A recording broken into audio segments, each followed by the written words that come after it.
Se o meu povo. Há um texto bíblico muito conhecido que diz: E o Senhor apareceu de noite a Salomão e disse-lhe: Ouvi tua oração e escolhi para mim esse lugar para a casa de sacrifício. Se eu cerrar os céus e não houver chuva, ou se eu ordenar aos gafanhotos que consumam a terra, ou se eu enviar a peste entre o meu povo, e se o meu povo, que se chama pelo meu nome, se humilhar e orar e buscar a minha face, e se converter dos maus caminhos, então eu ouvirei dos céus e perdoarei os seus pecados e sararei a sua terra. Agora estarão abertos os meus olhos e atentos os meus ouvidos à oração deste lugar. 2 Crônicas, capítulo 7, versos 12 e 15. Deus sempre teve um povo. Deus sempre teve amigos, pois foi para isso que criou o homem. Desde as primeiras páginas da Bíblia, nós vemos Deus a ter a iniciativa de chegar ao homem. Deus é muito misericordioso e compassivo. Ele lembra-se que somos pó e que nossa estrutura é fraca e dependente dele. Mas ele ama-nos e a criação é amada do Senhor. O seu desejo é que o homem desfrute dos seus benefícios na sua plenitude. Mas houve pecado, mas houve quebra, mas houve desobediência e consequências desastrosas que perduram até hoje no coração humano. E apenas pelo poder de Deus há solução, há esperança para a humanidade. O verso de 2 Crônicas, capítulo 7, verso 14, é um dos mais conhecidos da Bíblia e tem sido bastante usado para os tempos em que há mais necessidade de buscar ao Senhor. Se o meu povo, que se chama pelo meu nome, se humilhar e orar e buscar a minha face e se converter dos seus maus caminhos, então eu ouvirei dos céus e perdoarei os seus pecados e sararei a sua terra. Deus faz um pedido ao povo, à humilhação pessoal, familiar e social, ao arrependimento e mudança de atitudes e comportamentos. É uma chamada a sair da impiedade, desinteresse para com Deus, a piedade, interesse para com Ele. Há uma tendência humana de nos preocuparmos mais com a visão do que desejamos para o nosso bem-estar do que aquilo que precisamos ser e fazer para obedecer a Deus. Quando o homem deixa que o Senhor converta o seu coração a Ele e o santifique, pode crer que Deus é fiel para cumprir nele a sua vontade, que é pura, agradável e santa.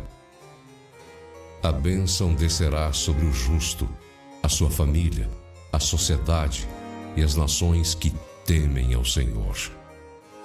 Esse versículo não é uma chave mágica que sensibiliza o coração de Deus.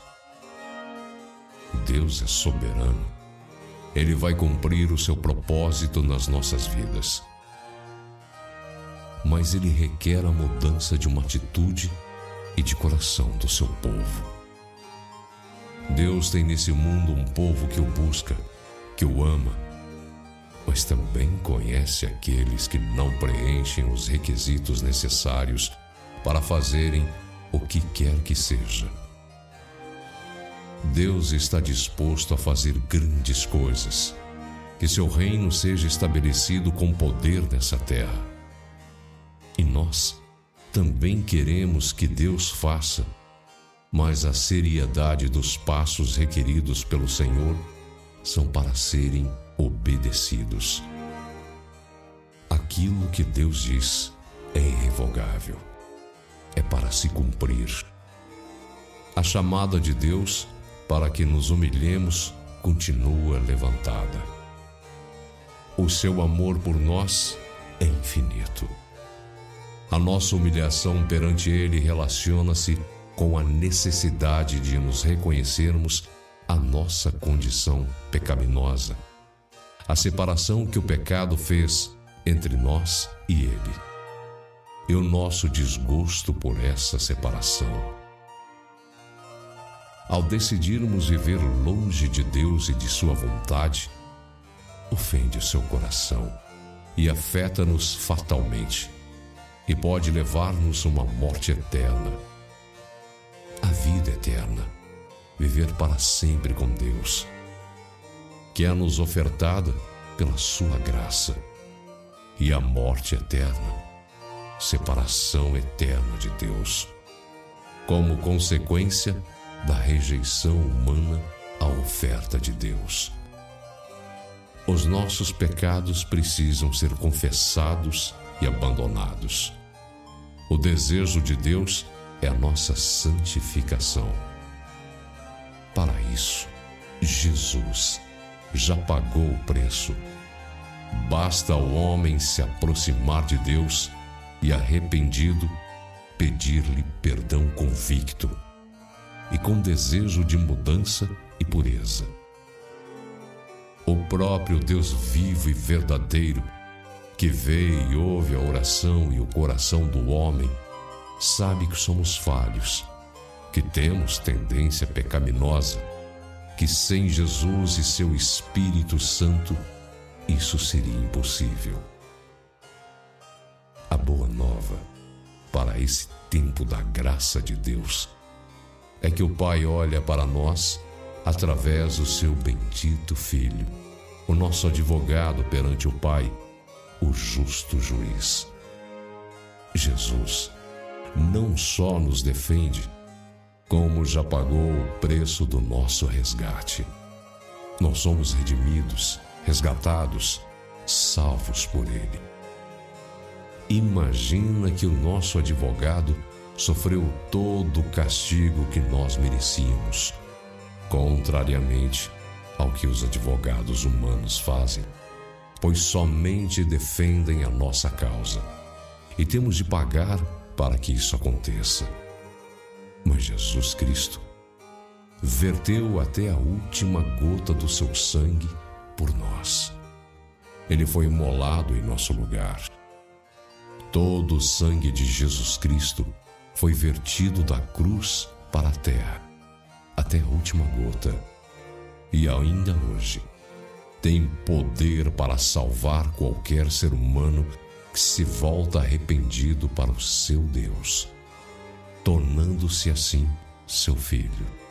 João, capítulo 1, verso 12. E esse preço abrange o perdão de Deus e a possibilidade de receber do poder divino sobre os nossos pecados. Esse é o maior privilégio divino concedido à humanidade, e ao perdê-lo, perde também a sua salvação. Essa é a maior tragédia que pode acontecer a alguém. Quando o homem obedece a esses requisitos de Deus, se humilhar, orar, buscar a face do Senhor e se converter dos seus maus caminhos, podemos ter a certeza de que Deus sarará a nossa vida, a nossa família, a nossa sociedade e até a nossa terra. Deus avisou: se eu cerrar os céus e não houver chuva, ou se eu ordenar aos gafanhotos que consumam a terra, ou se enviar a peste entre o meu povo, são condicionantes para um alerta maior. Deus dá indicações prévias ao homem de qual deve ser o comportamento perante essas calamidades permitidas por Ele, para frear a maldade humana, e dá-nos a chave para que cesse essa punição. Deus costuma falar claramente ao seu povo. Ele conhece os que são dele, aqueles que não se esquecem dele. Esse tempo da graça abriu para nós a possibilidade de fazermos parte do povo de Deus. Vós que em outro tempo não éreis povo, mas agora sois povo de Deus, que não tinhais alcançado misericórdia, mas agora alcançastes misericórdia. 1 Pedro, capítulo 2, verso 10. Se essa for a tua escolha de voltares para Deus, tens um novo e vivo caminho, que se chama Jesus Cristo. Pede que Ele seja o teu único Salvador e Senhor da tua vida. Essa será a tua melhor decisão, que perdurará por toda a eternidade. Ele jamais te deixará nem abandonará.